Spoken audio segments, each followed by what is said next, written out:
Until someone comes forward and says that was me, I think Amber's completely full of it. He came right out, played dumb with us. He's like, what is this people are talking about, this voicemail? How does that work with your podcast? For a second.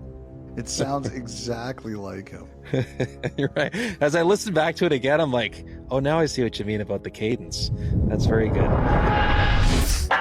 Welcome to 32 Thoughts, the podcast presented by the GMC Sierra AT4X. Shermati, Friedman, Bukauskas back with you once again. A little more compact episode here today as we save our energy for the Stanley Cup final. Elliot, we're going to see each other in Edmonton this week for Media Day coming up on Tuesday. Yay. How are you feeling about everything? Well, you sound very excited. I'm looking forward to it. I think it's going to be a great Cup final. Cannot wait for it to get started. Going to get very comfortable in the middle of it. It's going to be a long Stanley Cup final. Very Yes. long. Yes. It's got 7 written all over it again for the rematch. So we're going to dive into Oilers versus Panthers round 2 a little more when we reconvene together in Edmonton in a couple of days. Today, however, I'm going to focus mainly on some other news around the National Hockey League. Also getting going this week in Buffalo, the 2025 NHL Draft Combine. Always an important week on the NHL's calendar, of course, with all the draft eligibles, or a lot of them, coming to town there, the amount of interviews that's being done, the fitness testing, everything that we have become accustomed to seeing there. But as you pointed it out on a podcast not too long ago, that's also going to be an important week with the fact that this year the draft is decentralized. So this is the one big opportunity for league executives, agents, a lot of the big power brokers in the NHL to all be together in one place. And it's shaping up to be a busy, busy week in Buffalo. If you thought last week was rumor crazy, wait until we get through this one. Because, Kyle, as you mentioned, all the decision makers are going to be together. And a bunch of guys tell me that they have meeting after meeting after meeting, some with players to interview them. Because you don't, as you said, have those last-minute interviews at the draft this year since the teams won't be there. They're going to meet with agents. It's going to be stacked. And the stuff that's going to come out of here, I think, is going to take rumor mongering to the next level, which I know all the teams are going to be really excited about. Like, they cannot wait for that excitement to happen. So we'll see. There's still lots of time before the draft. Just because you hear things doesn't mean they're going to be imminent. As a couple of guys were telling me, you don't have to make a decision right now. You still have a few weeks left.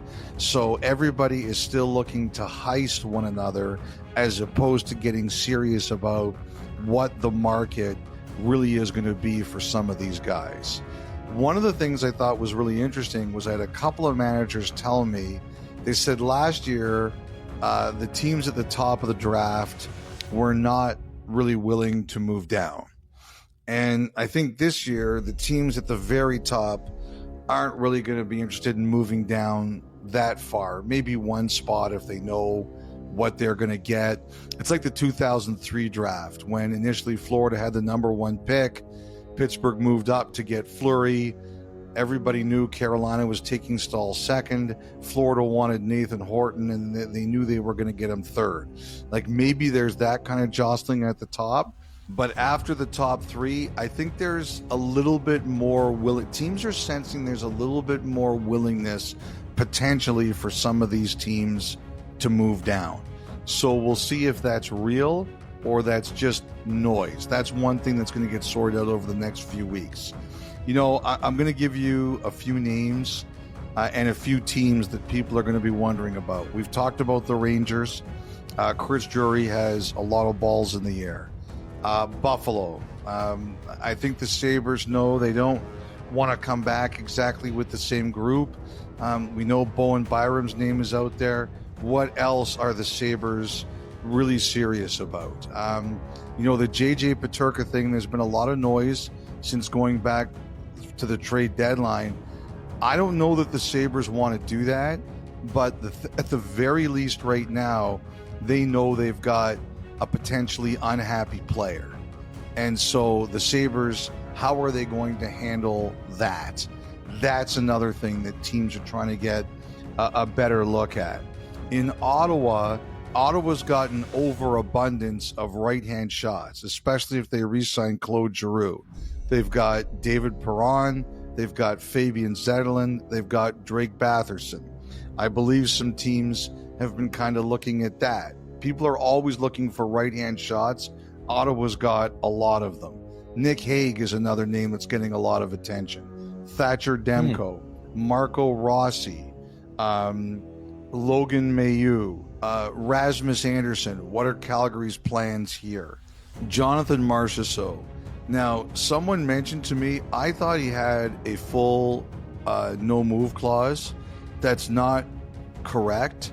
He has a no-move clause, but he only has a partial no-trade. So Nashville has a bit more of an opportunity to move him than I thought. It's not full control for Marchessault. So that opens up potentially some of Nashville's options here, or teams that might be more interested. But I think the key is, Kyle, that after this week, I think we're going to have a better idea of what's real and what isn't, because everybody's going to be in the same place and everybody's going to have no more Tower of Babel. People are going to be able to sit there and get a good handle on what everyone else is thinking.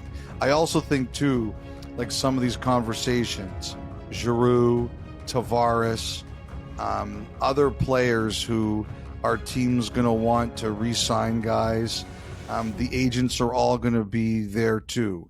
How are those conversations going to be had about extensions, whether they're unrestricted free agents or not? So all of that is going to happen this week. So the fact that we are still just under a month from the opening of free agency, I mean, do you see this as a week to really put in the work on setting up what could come in a few weeks in terms of a decision? Or could you see a number of things maybe even getting over the finish line over the next few days, knowing that this is the last time that they're all going to be in the same place? I think the biggest question, it's a good question. I think the only way to answer that is, do teams still think they have time to get their best offer? Because a lot of this stuff tends to happen around the draft, Kyle. Yeah, that's what I'm thinking. Yeah, so there's still time, but it's a good question. I don't have a great answer. Like a couple guys were telling me, because there was time, people were still trying to rob each other. You don't really have to get real at this point in time yet.